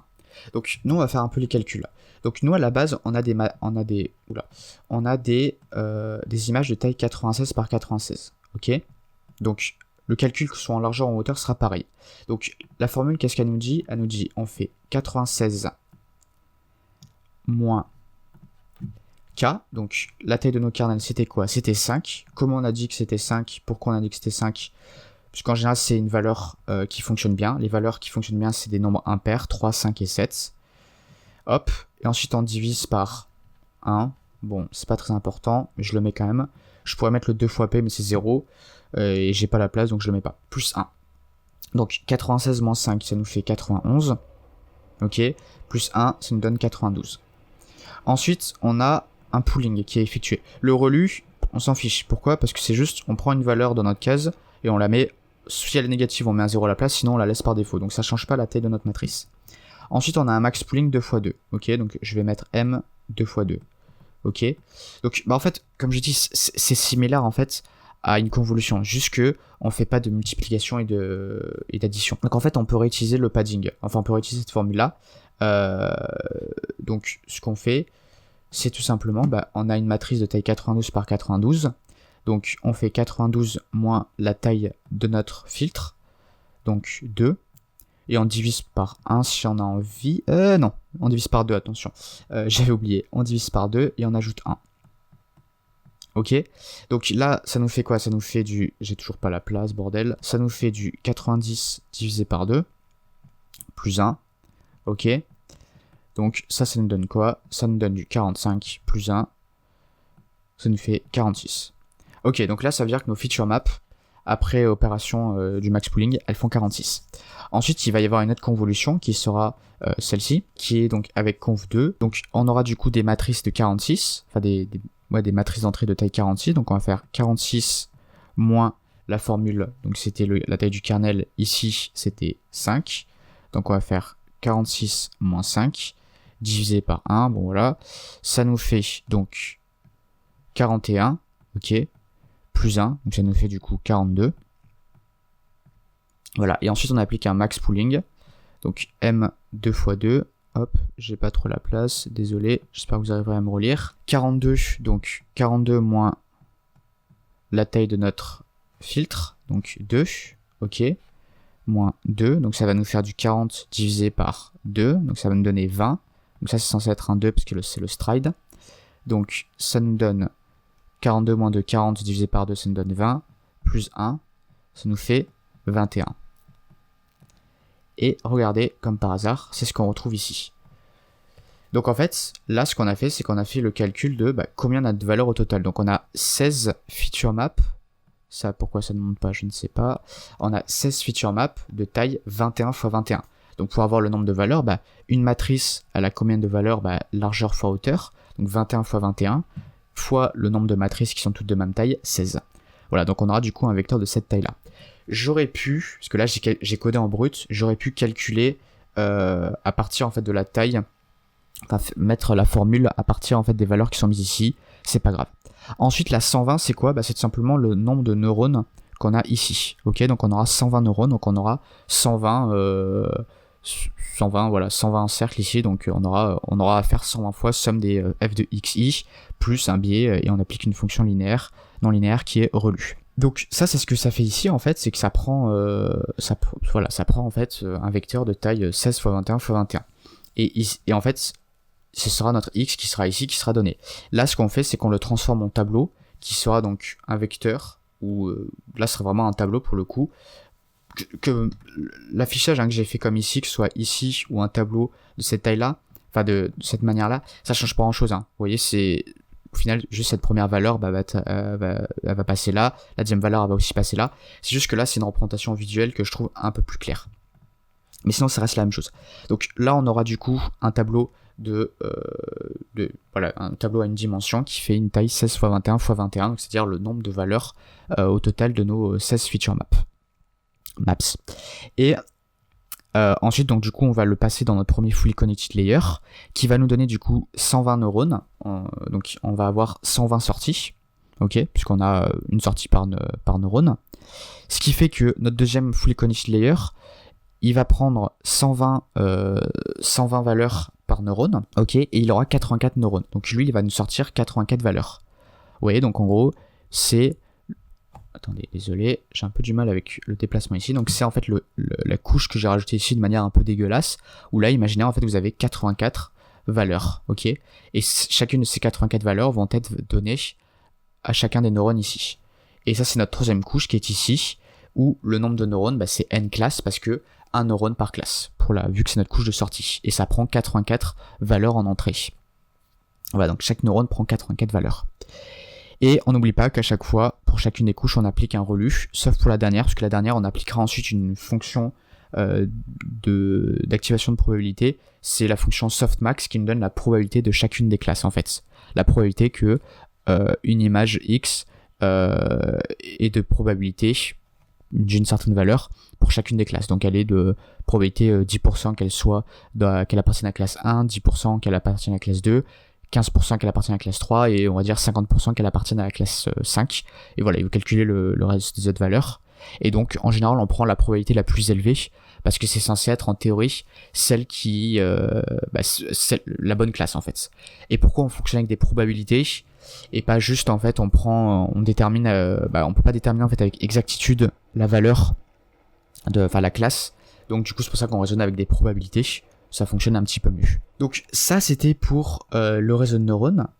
Maintenant ce que l'on va faire, c'est que je vais vous présenter l'interface graphique, parce qu'en fait on en aura besoin ensuite pour entraîner notre réseau de neurones. Parce qu'en fait notre réseau de neurones, ce qu'il va falloir, c'est qu'il va falloir lui donner des images labellisées. Donc il va falloir faire les images et leur donner le label. Et en fait on va utiliser d'abord notre interface graphique pour pouvoir faire nos images labellisées. Ok, donc là ce qu'on va faire, c'est qu'on va passer à l'interface GUI, où je vais vous présenter une très grosse partie de l'interface graphique. Donc l'interface graphique, il va falloir tout d'abord importer plusieurs packages, donc il va falloir importer OS, ça va être utile, je sais plus trop quand, mais ce sera un moment, vous inquiétez pas, oui voilà, je sais, on le verra après. Ensuite on va importer Tkinter, donc Tkinter ce sera pour faire notre petite pop-up qui dit « Hey regarde, le nombre que j'ai prédit avec le réseau de neurones ». Ensuite on va importer Pygame qui sera notre interface où on va dessiner notre chiffre. On va importer Torch. Ensuite, on va faire from Torch Vision import transforms. On va importer save image de torchvision.utils. On va importer NumPy. Et depuis Deep Learning, on va importer net et transform que j'ai pas utilisé parce qu'en fait, il est utilisé ici et je l'ai recodé en dur un peu comme un idiot. Mais en fait, on pourrait utiliser le transform qui est ici. Et le réseau de neurones, c'est ici. Le réseau de neurones, en fait, il va servir à plusieurs endroits. C'est pour ça que je l'ai mis dans un fichier à part. ce qui va servir dans le fichier ici pour l'entraîner, et dans ce fichier ici, on va le réutiliser. Et pour pouvoir le réutiliser, en fait, il faut utiliser la classe qui a défini ce réseau de neurones. Ensuite, on va définir deux constantes, white et black. White, ce sera pour la couleur de nos chiffres, et black, ce sera le fond de notre interface graphique. Ensuite, on va du coup créer une classe GUI qui sera notre classe qui va faire notre interface graphique. Tout d'abord, on va lui donner un modèle pass, donc ce sera le chemin d'accès du modèle que l'on veut utiliser. Image size, ce sera la taille de nos images. C'est-à-dire qu'en fait, nos images vont faire une certaine taille et on va les redimensionner en taille 96 par 96, qui est la taille que veut notre réseau neurone. Ça aussi, n'oubliez pas, une fois que vous avez entraîné votre réseau neurone avec certaines valeurs de vos matrices, donc par exemple des images de taille 96 en entrée, et il n'y a qu'une seule matrice en entrée, parce que c'est que du gris par exemple, il faut impérativement garder ceci pour l'utilisation de votre réseau neurone après. Et pareil, les transformations de pré-processing que vous faites ici, donc par exemple vous dites voilà je normalise tout ça, il faut que ce soit les mêmes après, parce que sinon ça risque de donner des résultats moins bons. Il faut que vraiment les valeurs, enfin les données utilisées pour lors de l'utilisation de notre réseau neurone soient exactement traitées de la même manière que les données utilisées en entraînement. Ensuite, qu'est-ce qu'on a ici? On a self.device qui est égal à torch.device CUDA if torch.CUDA is available. En gros, ce que ça veut dire, c'est que si vous avez un GPU, vous allez entraîner le réseau neurone sur GPU. Sinon, vous allez entraîner avec le CPU, comme ce serait de base. Ensuite, là, on va charger notre modèle. Enfin, on va instancier notre modèle et ensuite, on va charger le fichier de poids. Donc, je vais revenir un peu là-dessus. Donc, self.model. Donc, on instancie notre modèle et on fait .to self.device. Donc, ça, c'est pour dire est-ce que c'est sur le GPU ou le CPU qu'on va utiliser notre modèle. Et ensuite, on fait un self.model load state dict torch.load model pass. Ça veut dire qu'on va charger le fichier de poids. Ok, vous vous souvenez, tout notre réseau neuronal, il a des fichiers de poids. Vous savez, les poids, c'est les paramètres de nos filtres à convolution et c'est les WI ou W quelque chose de nos réseaux à convolution. Et en fait, une fois qu'on a entraîné ce modèle, on pourra les stocker et les réutiliser après. Et c'est exactement ce qui nous permet de faire ça, c'est qu'on dit, voilà, ça c'est mon modèle, prends ces fichiers de poids là, ne prends pas des valeurs au hasard ou ne réentraîne pas le modèle. Ensuite, on fait un modèle.eval pour dire que on va juste en fait l'utiliser pour le tester. Ok, on va pas essayer de le rentraîner ou quoi que ce soit. Ça c'est un peu des petits trucs, du petit bidouillage qu'il faut faire avec PyTorch. Ensuite, ça, c'est un truc que j'avais un peu dit, c'est pour faire le pré-processing en fait de nos images qui seront ensuite données à notre réseau de neurones. Ensuite, image size, c'est juste l'attribut image size. Screen pygame.display.getSurface, c'est pour récupérer la surface, enfin l'interface graphique de notre fenêtre. Ensuite, on a self.drawing false et self.lastPose égale à none. Ça servira pour, par la suite, vous allez le voir, à nous aider à dessiner en fait sur notre interface graphique. Parce que le but, c'est que on va maintenir la souris enfoncée et on va dessiner comme ça. Alors, ensuite, on a ici Save Label. Donc ça va nous servir pour faire notre labellisation et stocker nos images qui vont nous servir pour notre entraînement. Donc ce qu'on fait, c'est qu'on donne un label en paramètre. Donc quel chiffre qui est associé à cette image passe, où est-ce qu'on veut stocker le chemin, où est-ce qu'on veut stocker en fait cette image. Donc par défaut, j'ai mis deep learning dataset / et ce qu'on va faire en fait, c'est que le dossier ici, ce sera en fait le même nom que le label. Donc en fait, j'aurai juste à utiliser la valeur label passée en paramètre. Le nom, je donne un nom à chacune de mes images qui contiendra d'abord le nom du label et ensuite un numéro. Et le numéro, en fait, il sera donné grâce au nombre d'images qui sont déjà stockées dans le dossier. Donc s'il y a 10 images, du coup cette image, ce sera la 11e image qui sera stockée dedans. Donc son numéro, ce sera 11. Ensuite, ce qu'on fait, c'est qu'on va récupérer l'image de notre interface graphique, donc c'est-à-dire juste le fond noir avec le chiffre. Pour cela, on fait un pygame.surfArray.array3d self-screen. Et donc là, on aura notre image. On aura l'image de notre interface graphique. Ce qu'on va faire, par contre, c'est que, je sais pas trop pourquoi, mais Pygame, en fait, l'image qu'il enregistre, c'est pas l'image exactement comme l'image qu'on voit en fait à l'écran. En fait, je ne sais pas pourquoi l'image est retournée et inversée. Voilà, me demandez pas pourquoi, je ne sais pas pourquoi, c'est comme ça, c'est Pygame qui fait ça. Donc du coup, on va faire un np.fliphud qui permet en fait d'inverser, de retourner l'image par rapport à l'axe Y. Et ensuite, on fait une rotation de 90 degrés pour pouvoir remettre à l'endroit. Donc 90 degrés dans le sens aigu d'une montre. Voilà, et là, vous aurez l'image bien à l'endroit. Voilà, je ne sais pas pourquoi, c'est Pygame qui fait comme ça. Et ensuite on fait un point copie, parce que ça c'est pour dire, voilà, l'image que tu m'as donnée ici, tu me la renvoies, et je sais plus exactement pourquoi, mais sinon ça ne fonctionnait pas. Il fallait du coup que je fasse une copie pour bien avoir un NumPy array dans image. Ensuite je convertis cette image en tensor, donc en objet que peut reconnaître Torch. Et ensuite je fais une permutation, c'est-à-dire que j'inverse en fait les dimensions pour pouvoir en fait avoir la bonne dimension qu'il me faut. Et ensuite je stocke, parce qu'en fait je veux avoir juste je veux avoir en fait en première dimension le nombre de canaux. Ok, c'est plus facile pour mon transform ici. Donc en fait à la base mon image, comment elle est stockée? Elle est stockée en fait dans une matrice de taille, largeur, hauteur, c'est le nombre de canaux, pardon. Et j'ai confondu channel et canal, c'était nickel. Et moi ce que je veux en fait, c'est que je veux mettre d'abord en première dimension le nombre de canal, waouh, et ensuite hauteur et largeur. Voilà, c'est juste ça. C'est juste que c'est plus facile en fait pour ensuite, quand je fais passer ici, pour récupérer juste l'image en gris. Et ensuite je peux save mon image avec save image de PyTorch. Ensuite là j'ai quoi? J'ai juste une pop-up pour afficher la prédiction. Donc la prédiction ce sera le nombre passé en paramètres. Et ce que je fais, c'est que je crée une pop-up avec tkinter en faisant un tk tout simplement. Je mets un titre et je mets un label, donc ce sera mon texte qui sera affiché. Donc le label sera affiché sur la fenêtre pop-up, donc ma petite pop-up de le texte que je veux ici, ok, avec une certaine police. Je dis à quel endroit je veux afficher et je mets un bouton aussi pour c'est un OK, et quand l'utilisateur appuie sur OK, ça se ferme. Et voilà. Et ensuite je mets où est-ce que je veux mettre le bouton, donc en bottom, donc en bas de ma fenêtre. Donc ça c'est juste pour faire ma petite pop-up. Alors ensuite maintenant le code principal on va dire de Pygame est à peu près le seul. Donc comme d'habitude Pygame, alors si vous connaissez pas on va revoir rapidement, il n'y a pas de souci. On a une méthode run qui va être la méthode qui va permettre de faire tourner notre interface graphique. Et pour pouvoir faire tourner notre interface Pygame, en fait il faut faire tourner indéfiniment avec une boucle while la fenêtre. Voilà, c'est comme ça que ça fonctionne. Donc le problème c'est que si on a une boucle qui tourne à l'infini, on peut pas arrêter le programme. Donc on va ajouter quand même la possibilité de fermer avec en appuyant sur la croix. Donc pour cela, ce qu'on fait, c'est qu'on fait for event in pygame.event.get. Donc ça va récupérer en fait tous les événements, c'est-à-dire toutes les interactions qu'il y a entre l'utilisateur et la machine via la souris, le clavier ou les autres périphériques, ainsi que quand il clique en fait sur la croix. Enfin sur une des croix, vous savez la croix rouge ou le truc pour agrandir une fenêtre en haut à droite ou en haut à gauche selon votre OS. Ok, donc on fait ça. Ensuite on fait if event.type égale à pygame.quit. Donc ça veut dire l'utilisateur a cliqué sur la croix rouge, donc on arrête Pygame. On fait un pygame.quit. Ensuite là on va rentrer dans le truc de comment on fait pour dessiner en faisant un clic enfoncé. Donc c'est-à-dire l'utilisateur appuie sur clique avec sa souris et maintient enfoncé, et tant qu'il maintient enfoncé et que c'est sur l'interface graphique, on doit dessiner le trait qui suit la souris. Donc en fait, si le clic est enfoncé, donc mouse button down, c'est ce que ça veut dire, c'est qu'en gros, là, on se rend compte qu'il y a la souris qui est enfoncée, un des clics de la souris qui est enfoncé, alors ça veut dire qu'on dessine, donc on met self.drawing at true.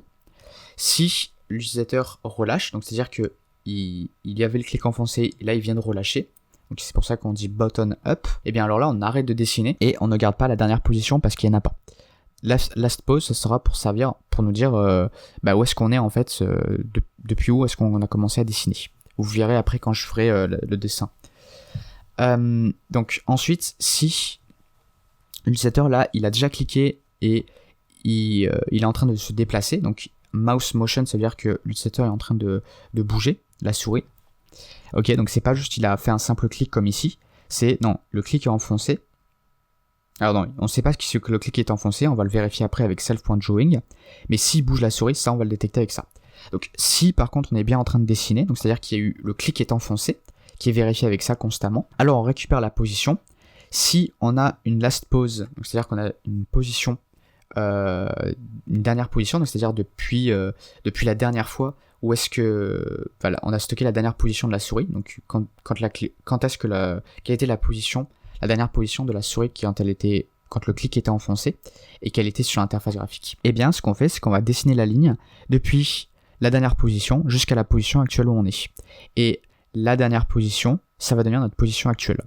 Ok, donc ça veut dire qu'en fait, ce qu'on a, c'est que là on a notre dernière position, donc ensuite quand on va revenir ici, bah, notre souris sera décalée juste un petit peu parce que ça, cette boucle, on va y passer des dizaines voire des centaines de fois par seconde.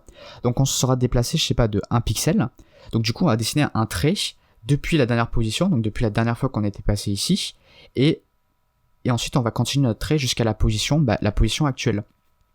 Ok, donc ça va, en fait, on va dessiner segment par segment, et les segments vont se coller les uns à côté des autres. Pourquoi ? Bah parce que le clic est enfoncé en fait, et on déplace la souris en même temps. Voilà, et donc en fait on connecte à chaque fois chacun des segments grâce à last pose. Et 10, c'est juste pour dire la taille de notre trait, l'épaisseur du trait. Et on dessine un trait en faisant pygame.drawLine, self.screen, white. Donc self.screen c'est où est-ce qu'on dessine, donc sur notre interface graphique. White, la couleur. Last pose, c'est la position du début du trait, donc où est-ce qu'on commence à dessiner le trait. Et ensuite position, où est-ce qu'on termine le dessin du trait.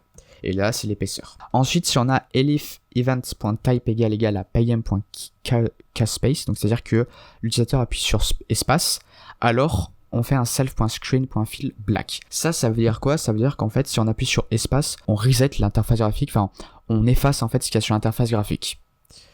Ça peut être utile si l'utilisateur se trompe par exemple, ou nous si on fait de la labellisation et qu'on s'est trompé sur le chiffre, eh ben on appuie sur espace et on efface tout. Et ensuite si on appuie sur entrée, donc alors si on appuie sur entrée, donc on a appuyé sur la touche entrée, donc on l'a enfoncé, ben voilà, on va faire des choses. Alors en fait ce qu'on va faire ici, c'est qu'on va s'occuper de ça pour l'instant, c'est qu'en fait on va sauvegarder le label. Le label, c'est quoi ? C'est l'image en fait. Enfin voilà, sauvegarder le label, en vrai c'est peut-être pas très clair. Mais en gros, ce qu'on va faire, c'est qu'on va faire self.saveLabel si c'est pas commenté bien sûr. Donc ça, ce que ça va faire, c'est que ça va sauvegarder l'image actuelle et on va dire dans quel label est associé. Et ça va stocker en plus l'image dans le dossier que l'on veut. Et donc en fait, c'est comme ça qu'on va faire nos images. C'est-à-dire qu'en fait, on va lancer notre interface graphique. On va avoir self.saveLabel qui va être par exemple à 9. Donc on va dessiner des 9, on va dessiner un 9, on va appuyer sur entrée, et ce entrée, il va stocker notre label. Il va stocker notre image avec le label. Le label, il va être stocké indirectement, parce que l'image sera stockée dans le dossier dataset 9 par exemple, et ce sera ajouté ici aux images qui sont là. Vous voyez ? Et donc c'est comme ça que j'ai fait mes labels, enfin mes images. C'est-à-dire que j'ai dessiné plein de zéros, je les ai stockés dans le dossier 0, ensuite j'ai changé, j'ai mis 1 par exemple ici, j'ai relancé, j'ai dessiné plein de chiffres et tout. Et j'avais juste ce code là. Là il y a le reste du code en fait qui permet de faire la prédiction, mais imaginez que vous n'avez pas ce code, c'est exactement en fait ce qu'il nous faut pour pouvoir faire la labellisation. Voilà, et ensuite à la fin, donc ce code là, bon si vous voulez vous le regarder, mais je préfère le voir après. Et ensuite à la fin, donc à la fin de cette boucle for, donc après cette boucle for, vous avez un pygame.display.update qui permet de mettre à jour la fenêtre graphique. Donc il y a eu des affichages, donc ça met à jour la fenêtre graphique en affichant ce qui a été fait.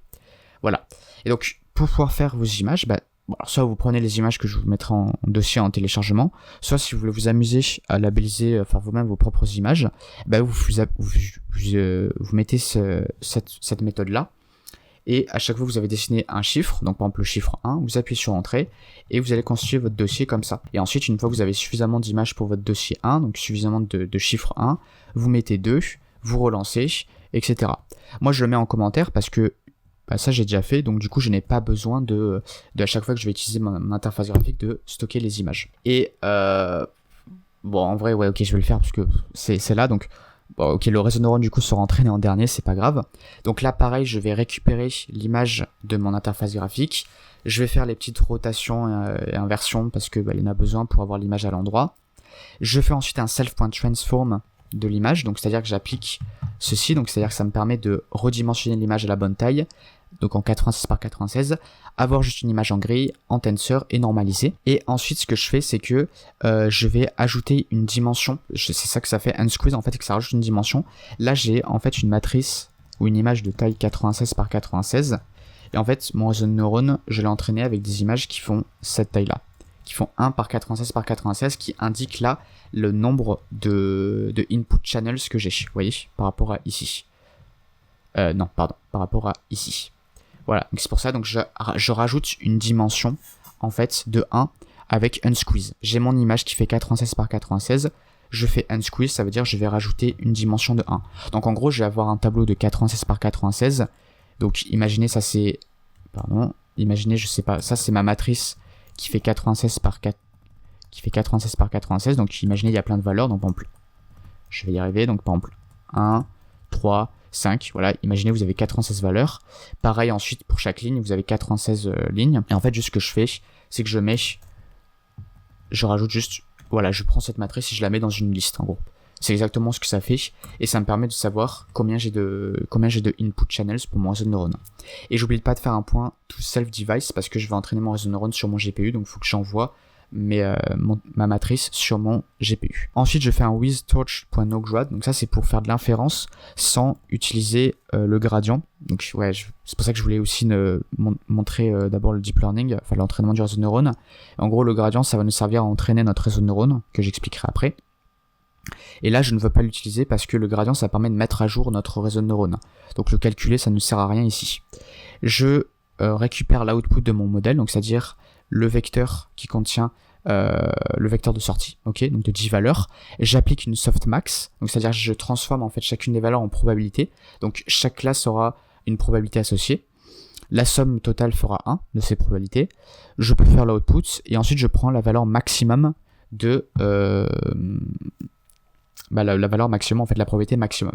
Et la probabilité maximum, ce sera du coup, je saurai en fait quelle valeur c'est, enfin quelle classe c'est, et donc du coup je dirais ça c'est ma classe. Et pour cela, pour savoir quelle valeur c'est, quelle classe c'est, je fais prediction.item.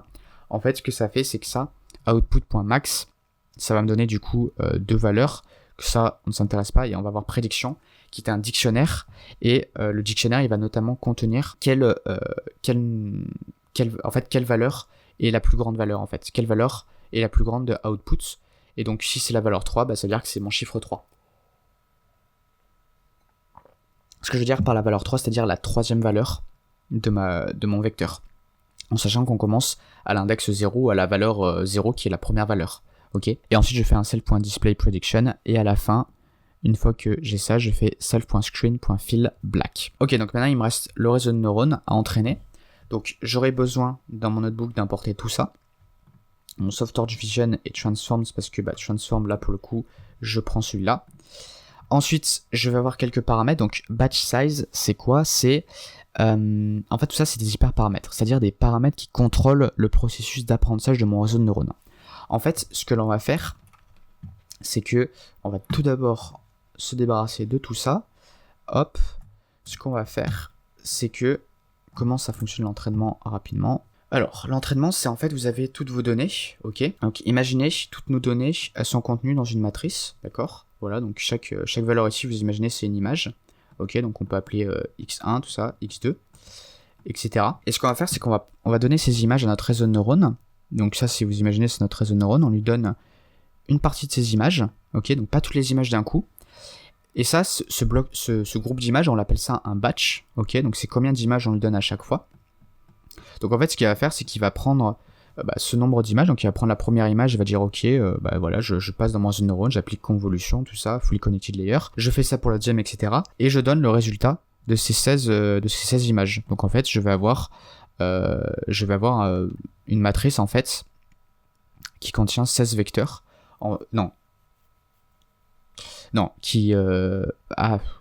Alors j'ai oublié de regarder la valeur de sortie, mais en gros du coup vous allez avoir en fait 16 vecteurs en fait, où chaque vecteur va vous dire les valeurs pour chacune des classes. Donc un vecteur de sortie pour chacune des images. Et ensuite ce qu'on va faire, c'est qu'on va comparer ces valeurs de sortie avec du coup les valeurs réelles, c'est-à-dire les valeurs qui devraient sortir. C'est-à-dire si l'image c'est un 0, la classe 0 devrait avoir le nombre le plus élevé, ou plutôt la probabilité la plus élevée, et donc il devrait sortir 0. S'il sort pas 0, alors du coup on va faire intervenir notre fonction coût qui va calculer la différence entre les valeurs de sortie et qui va estimer le coût en regardant en fait la valeur de sortie et la valeur qui devrait vraiment sortir, c'est-à-dire quel label il devrait vraiment prédire. Et cette fonction coût, ce qu'on va faire, c'est que elle va mettre à jour du coup nos poids ici, parce que là elle va dire là c'est pas bon. Donc ce qu'on va faire, c'est qu'on va calculer le gradient. Donc pour calculer le gradient, donc notre fonction coût, c'est une fonction. Donc imaginez notre fonction coût, elle est comme ça. Ok. Le but, c'est qu'on veut minimiser cette fonction coût. Donc, on veut arriver à cette valeur ici. Pourquoi ? Parce que ça, c'est la valeur minimum. Imaginons, on ne peut pas calculer en faisant un calcul à la main de notre gradient, de notre fonction. Parce que si on pouvait le faire, ce qu'on ferait, c'est que ça, c'est une fonction basique, hein, on calculerait sa dérivée et on regarde en fait le minimum. Ok ? C'est ça qu'on fait en fait quand on a une fonction à une variable. Bon, une fonction à n variables, qui est littéralement ce qu'on a ici, parce qu'en fait notre fonction coût, quelles sont ces variables ? En fait, c'est les poids, en fait, parce que ces valeurs en fait vont dépendre en fait des paramètres des poids en fait qui sont ici. Donc en fait, ce qu'on fait, c'est qu'on va utiliser le gradient. Donc le gradient, c'est juste la dérivée, c'est un vecteur qui contient les dérivées partielles en fait de notre fonction. Donc ici, on va imaginer que voilà, f c'est pas f de x avec une seule valeur, c'est c'est un ensemble de variables. Donc on va dériver par rapport à la première valeur. Donc par rapport à un poids qui s'appellerait, je sais pas, 0, W0. Voilà, et on va faire ça par rapport à chacun des poids. Donc on va dériver par rapport à chacun des poids. Et on va utiliser ce gradient en fait pour pouvoir réussir à descendre petit à petit vers le minimum. Et ce qu'on va faire, c'est qu'on va... Le gradient en fait, ou une dérivée en fait, ce que ça veut dire en fait, c'est quoi à la base ? C'est juste ça nous indique une variation. C'est une variation sur notre fonction. Donc nous, ce qu'on veut, c'est qu'on veut utiliser cette variation pour descendre petit à petit jusqu'au minimum. Et c'est ce qu'on va faire avec ce gradient. On va utiliser ce qu'on appelle une descente de gradient. Donc on va utiliser le gradient qui nous indique une variation pour descendre petit à petit jusqu'à réussir à toucher la valeur minimum. Voilà. Et une fois qu'on a la valeur minimum ici, c'est super cool parce que ça veut dire qu'on a réussi à minimiser notre fonction coût. Donc ça veut dire qu'en fait on a trouvé les valeurs qui nous permettent d'avoir la plus petite valeur possible pour notre fonction coût. Et donc du coup on a notre réseau de neurones qui est le plus performant possible. Parce que la marge d'erreur, en fait les erreurs sont les plus petites possibles. Tout simplement. Voilà. Donc ça c'est rapidement le processus d'entraînement. Donc je répète, on donne des images, on calcule la fonction d'erreur. La fonction d'erreur, on va utiliser son gradient, donc on va regarder, on va calculer en fait juste les dérivées partielles pour pouvoir diminuer, pour pouvoir en fait nous aider à trouver le minimum. Et en fait, ce qu'on va faire, c'est qu'on va utiliser chaque batch en fait au fur et à mesure. C'est-à-dire qu'on va prendre un premier batch, puis ensuite on va en prendre un deuxième, etc. pour pouvoir nous aider à calculer notre descente de gradient. Et notre descente de gradient, comme je l'ai dit, c'est juste, vous avez un vecteur qui est les dérivées partielles et qui nous indique une variation. Donc en fait, avec cette variation, on va prendre un pas qui va nous permettre de descendre en fait, grâce à ces variations-là, pour pouvoir descendre en fait et prendre une direction de descente qui va nous permettre de descendre en fait vraiment jusqu'en bas de notre fonction. Et une fois que ça c'est bon, hop, on peut recommencer un nouvel epoch. Et un epoch, c'est quoi ? C'est quand une fois qu'on a donné toutes nos données, donc tous nos batchs de données, donc imaginons là, on a donné ces données-là, puis ensuite ces données-là. Donc à chaque batch, on va calculer un pas de descente de gradient. Donc on va dire, ok, voilà, ça c'est la valeur de mon gradient. Grâce à ces valeurs-là, je vais du coup descendre un petit peu. Ensuite, je vais passer ici, je vais mettre un peu à jour mes poids. Ensuite, je vais redescendre ici, parce que je vais avoir un nouveau batch, etc. Et ensuite, je vais recommencer le processus en recommençant avec mes premières données. Donc un epoch, c'est quand on a donné toutes nos données à notre réseau de neurones une seule fois. Voilà, donc le batch size c'est ça, donc combien de données on va donner à chaque fois dans notre réseau de neurones. Le nombre d'epoch c'est combien de fois on va présenter notre ensemble de données. Le learning rate c'est le pas, c'est-à-dire que c'est ça en fait, c'est comment on fait notre descente en fait, comment on commence notre descente, à quel point notre descente va être grande. Eh bien on met un pas ici. Voilà, ensuite ça on l'a déjà vu, c'est pour savoir si on entraîne avec le GPU ou le CPU. Ensuite, le dataset. Donc le dataset, on va le récupérer. Donc pour le récupérer, le pass, en fait, il faut regarder depuis là où on est. Donc c'est-à-dire deeplearning.ipynb. Donc c'est-à-dire, on est ici, et le dataset, il est là, donc on fait juste dataset /. Le nombre de classes, on fait range len os.listdir. Donc ça, c'est pour savoir combien on a de dossiers dans le dataset pass.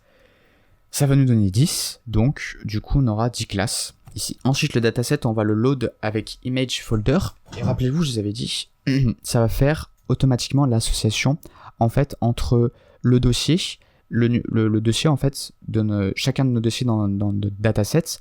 Un dossier, ça va être une classe. Et c'est grâce à lui qu'on va faire l'association. C'est-à-dire qu'il va dire, ok, ce dossier-là, il a ces images-là, donc ces images-là sont de telle classe ici. Ensuite, on va faire un transform égale à transform. C'est pour pouvoir appliquer les transformations ici, c'est-à-dire redimensionner nos images, les mettre en grille, etc. Et ensuite, data loader, ça va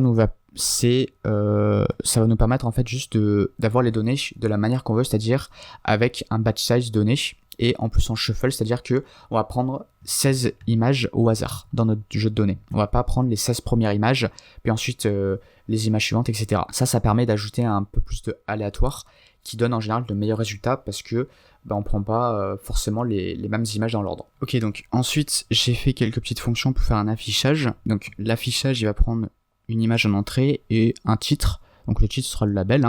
Donc l'image, tout d'abord, ce qu'il faut faire, c'est qu'il faut la dénormaliser. Parce qu'en fait, on l'a normalisée, donc on a changé les valeurs. Donc comment on fait ça? Là, on fait img divisé par 2 plus 0,5. Pourquoi? Parce que la normalisation, c'était comme ça. On a pris notre image, on a soustrait 0,5 et on a divisé par 0,5. Et ensuite, on affiche notre image en gris. Et j'affiche donc du coup un batch. Donc qui est donc 16 images. Et vous voyez que voilà, ça va m'afficher 16 images avec le label à chaque fois. Label 7, tout ça. Et là, on a des images qui font une taille 96 par 96 par contre. Et c'est les images en fait que j'avais dans mon dataset. Ensuite, je peux afficher le nombre d'images. Donc j'en ai au total 2964 et j'ai bien 10 classes. Je peux afficher le nombre d'images par classe. Vous voyez que j'ai à peu près le même nombre d'images. Comment je suis arrivé à ce nombre d'images? En fait, ce que j'ai fait, c'est qu'au départ, j'ai juste fait un classifieur qui me donnait, donc le réseau de neurones, on peut appeler ça aussi un classifieur, c'est-à-dire qu'il classe dans des classes. Je classifiais binaire, donc ça il me classifiait des images de 0, donc il me donnait 0, sinon il me donnait 1. Après j'ai ajouté la classe 2, donc il pouvait me classifier soit des images en 0, soit en 1, soit en 2, et j'avais que des 0, des 1 ou des 2 évidemment. Et en fait, j'ai rajouté à chaque fois une classe comme ça, et des fois je me rendais compte par exemple que la classe 3, elle avait du mal à être détectée. Souvent, elle était détectée comme par exemple étant la classe 0 ou la classe 1. Du coup, j'aurais ajouté plus d'images de la classe 3. Pourquoi? Parce que comme ça, moi, ça permettait au réseau de neurones de mieux s'entraîner sur la classe 3. Voilà, et j'ajoutais comme ça au fur et à mesure. Et c'est un truc que je vous conseille de faire si vous voulez améliorer votre réseau de neurones.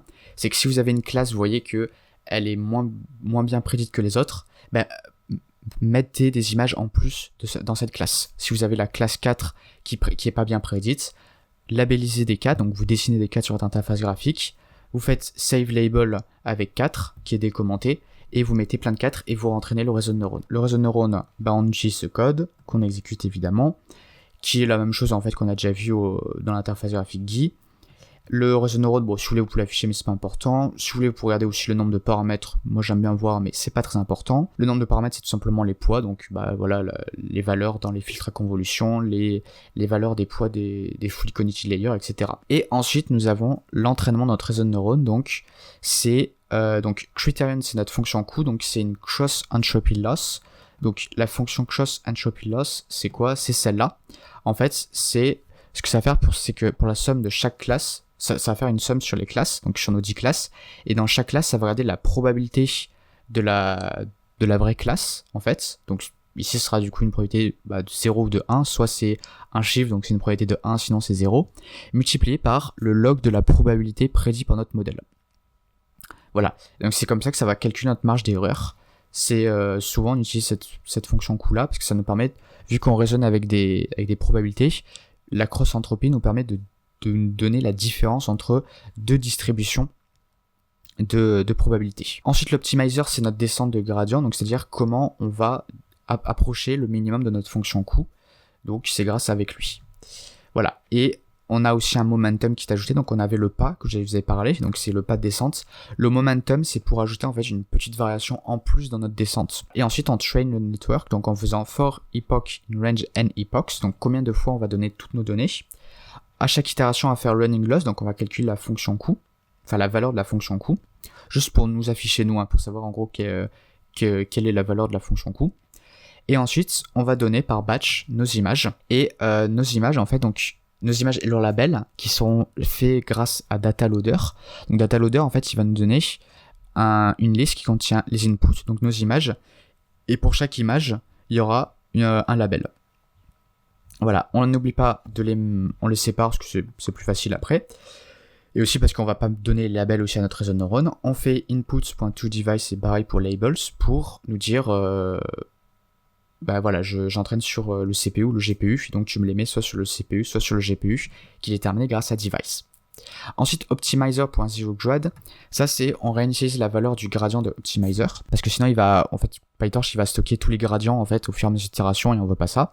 On calcule la valeur de sortie de notre réseau de neurones grâce aux inputs donnés, et il va calculer la loss, donc la différence du coup de probabilité, enfin la somme il va nous donner vraiment, il va nous estimer le fonction coût à partir de des probabilités des vecteurs. Et loss.backward et optimizer step, donc c'est pour mettre à jour nos poids en fait, et de quelle manière en fait, donc avec quel pas, donc avec quelle variation on va mettre à jour nos poids. Et on fait running loss est égal à c'est plus égal loss item, c'est pour accumuler la loss et ensuite savoir du coup le coût moyen du coup pour un batch donné.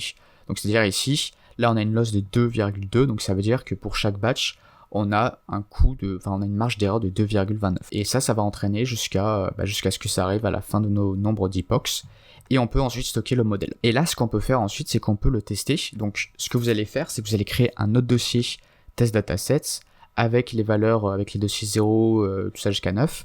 Et là, ici, ce que vous pouvez faire, c'est que vous pouvez créer d'autres valeurs. Donc, vous allez décommenter self.saveLabel et vous allez mettre un chemin d'accès ici. Donc là, ce serait par exemple deep learning / test datasets / voilà. Et ensuite, vous allez donc générer des images pour chacun de vos chiffres et vous allez faire la même chose, c'est-à-dire que vous allez les mettre dans un dataset grâce à image folder et data loader.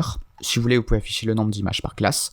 Donc moi, j'ai pris une 30aine d'images par classe à peu près et on va récupérer le modèle. Donc moi, j'ai fait un code qui est indépendant du code de l'entraînement, donc qui récupère le modèle en fait et qui instancie le réseau de neurones. Et ensuite je vais afficher l'accuracy. Donc l'accuracy, c'est le nombre de bonnes prédictions qu'il fait par rapport au nombre total d'images qu'il y a. Donc c'est à dire que s'il a une accuracy de 100 et qu'on a 100 images, ça veut dire que il a prédit de manière correcte 100 images sur 100 images. Donc là du coup je fais correct et total égale à 0, donc c'est pour savoir le nombre d'images qui sont correctes et le nombre d'images totales. Et là ensuite je vais faire le nombre d'images correctes par classe et le nombre d'images totales par classe. Là je fais un withtorch.nograd, donc c'est un truc qu'on avait vu aussi ici, c'est parce qu'on veut pas mettre à jour le gradient qui servirait à mettre à jour les poids et c'est pas ce qu'on veut. On parcourt donc ensuite notre test de data loader, donc nos images tests. On n'oublie pas de les mettre sur le CPU ou le GPU avec point2device. On calcule les valeurs de sortie. On prend la probabilité la plus élevée ici. Alors là, ce que j'ai fait par contre, c'est que j'ai oublié de appliquer une softmax. C'est pas bien grave, ça revient au même au final, mais ce serait mieux de mettre softmax ici, avant de prendre la valeur torch.max. Et ensuite, ce qu'on fait, c'est que je vais en fait calculer je vais ajouter mes prédictions si elles sont correctes ou pas. Donc pour cela, ce que je vais faire, c'est que je vais récupérer le label en fait de mon image déjà, qui est obtenu grâce à labels de i. Qui permet de savoir la IM image quel est son label. Je vais ajouter, et pour classe totale label, je vais ajouter 1 vu que c'est une image de notre classe. Et ensuite je vais faire aussi l'accuracy globale, donc ça en fait ça va me permettre de faire l'accuracy par classe, donc c'est-à-dire le nombre de prédictions par classe. Et ensuite je vais faire l'accuracy totale, donc c'est-à-dire le nombre de bonnes prédictions, peu importe la classe, sur le nombre d'images totales. Et ensuite aussi j'ai oublié de parler de cette ligne là. Donc cette ligne là ça va me donner soit un 0 soit un 1 ici, ce c de i.item. Pourquoi? Parce que là je vérifie en fait si la valeur prédite elle est égale au label ou non. Et vu que ça c'est une matrice, donc en fait c'est un vecteur, donc en fait là je vais avoir le vecteur ici, donc qui sera mes valeurs, mes vraies valeurs, et je vais comparer chaque valeur en fait à la valeur max qui est donnée par chacune des valeurs. Donc là cette première valeur là, ça va être la valeur prédite, la classe prédite par mon réseau de neurones, et ça sera la classe prédite, la classe réelle. Et je vais comparer. Donc si les deux sont égales, ça va donner 1, sinon ça va donner 0. Ce qui fait qu'ensuite, à la fin ici, dans classe correcte de label, je vais ajouter c de i.item, donc c'est-à-dire la valeur donnée, et soit c'est une valeur qui est égale à 0, donc ça va ajouter rien du tout, ça va ajouter 1, donc ça veut dire que ça va bien me faire une bonne prédiction.